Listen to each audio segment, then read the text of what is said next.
Hi mga palangga, grocery time. Samahan niyo ako mga palangga, pupunta tayo ngayon sa Danube para mag-grocery.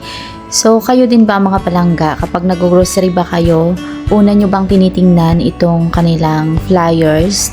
Kasi ganun yung ginagawa ko mga palangga para makita ko kung ano mismo yung mga produkto na naka-sale para yun na lang ang hahanapin ko. Ganun din ba yung mga ginagawa niyo mga palangga? Anyway, hindi naman talaga mga palangga ganun kadami ang kailangan naming bibilhin. Siyempre pa kung ano yung mga wala lang sa bahay, yun lang din yung mga binibili ko. Pero tingnan nyo itong mga palangga, nakikita nyo ba yung mga yellow na yan na nakadikit mga palangga? Yan ay mga sale. So, para makatipid mga palangga, hindi ako bumibili ng mga bagay na hindi pa namin kailangan. Kasi minsan, yung mga binibili ko mga palangga, hindi ko napapansin kapag napaparami, na-expired, hindi ko pala nauubos mga palangga gamitin. Kaya mula noon, hindi na ako bumibili ng mga hindi pa talaga nauubos na mga grocery namin. So anyway mga palangga, dito sa Danube merong mga naka-sale na mga beef, meron ding lamb, meron ding iba-iba mga palangga. Yung kanilang meat area section mga palangga, katulad nito, marami ang naka-sale mga palangga. So pipiliin mo na lang mga palangga kung ano yung gusto mo. Ako, beef lang yung madalas yung binibili namin mga palangga, lalo na yung rib eye kapag naka-sale mga palangga, kasi may kamahalan ang rib eye kung hindi naka-sale. So ngayon mga palangga, merong naka-sale pero hindi yung rib eye, kaya hindi ako bumili. So hinanap na lang namin mga palangga, ito yung pansit kanto na favorite ng mga anak ko, yung Indomie, at ito mga palangga, noodles.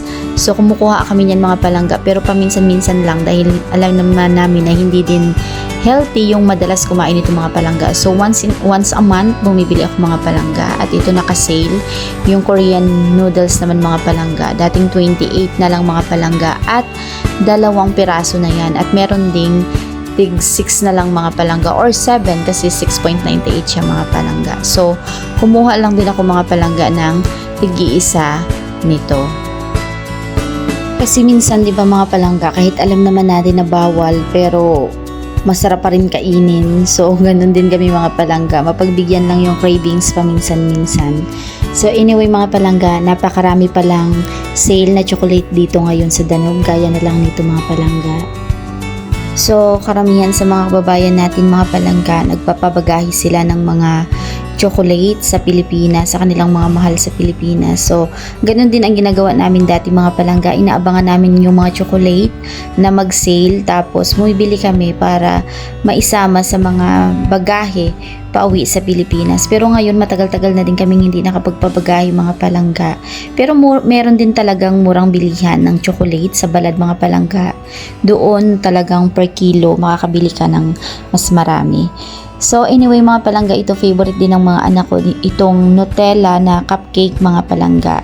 So hindi ko sila binibilhan kasi mga palangga ng Nutella mismo na chocolate, kasi sa tuwing bumibili ako mga palangga, nagkakasakit sila, na ospital palagi dahil pinapapak nila mga palangga yung Nutella. Kaya mula noon hindi na ako bumibili kahit pa naka-sale. So yung cupcake na lang yung binibili ko sa kanila paminsan-minsan.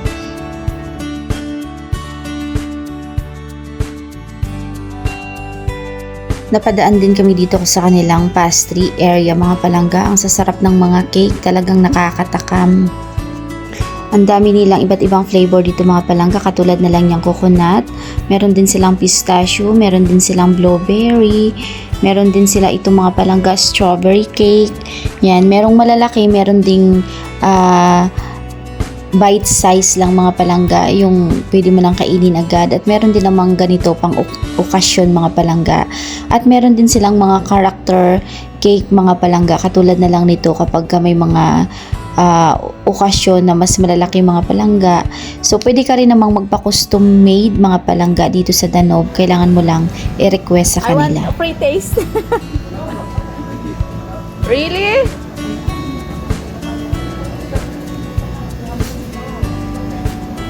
You can give free taste?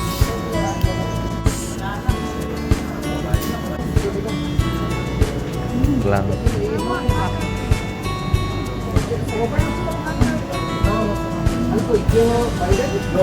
Naka-free taste tayo mga palangga. Rambutan. 26. Magkano? 66. Ay, napakamahal naman yan. Ayoko. Napakamahal ng prutas na yun mga palangga. Samantalang sa Pilipinas, nasa likod lang yan ng bahay namin kinukuha. Gusto sana ng asawa ko pero parang hindi practical mga palangga.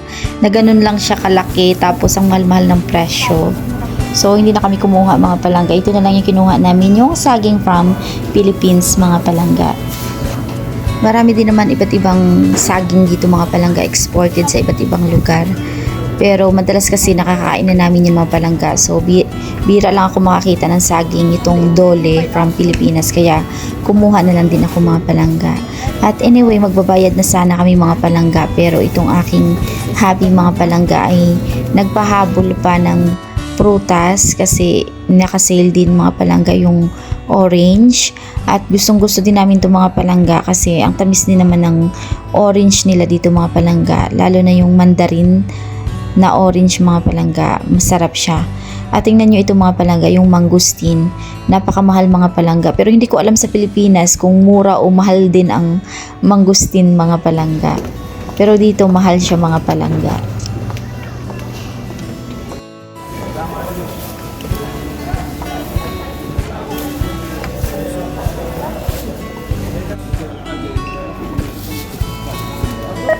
So habang nagbabayad si Habi ito, kinuha na agad namin yung cupcake mga palangga kasi natatakam na talaga kami at ako pa yung unang pinatikim nitong aking anak sa kanyang favorite na cupcake mga palangga. Pero hindi ako mahilig masyado sa chocolate mga palangga. So yung tinapay lang yung kinakain ko dito, yung side lang, and then sila na kumakain ng mismong palaman. Anyway, pagkatapos naming mamili mga palangga ito at orange naman yung pinapak namin mga palangga, hindi na din namin naantay na umuwi ng bahay. Sasakyan pa lang kinain na namin ang orange at talagang matamis mga palangga. Anyway, hanggang dito lang muna tayo mga palangga. Maraming salamat sa inyong patuloy na panonood, ang inyong suporta mga palangga sa aking maliit na channel.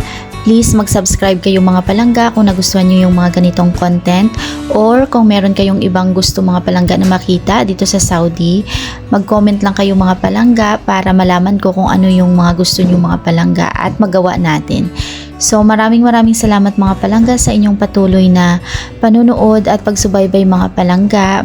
Ingat kayo mga palangga. Maraming salamat. Bye.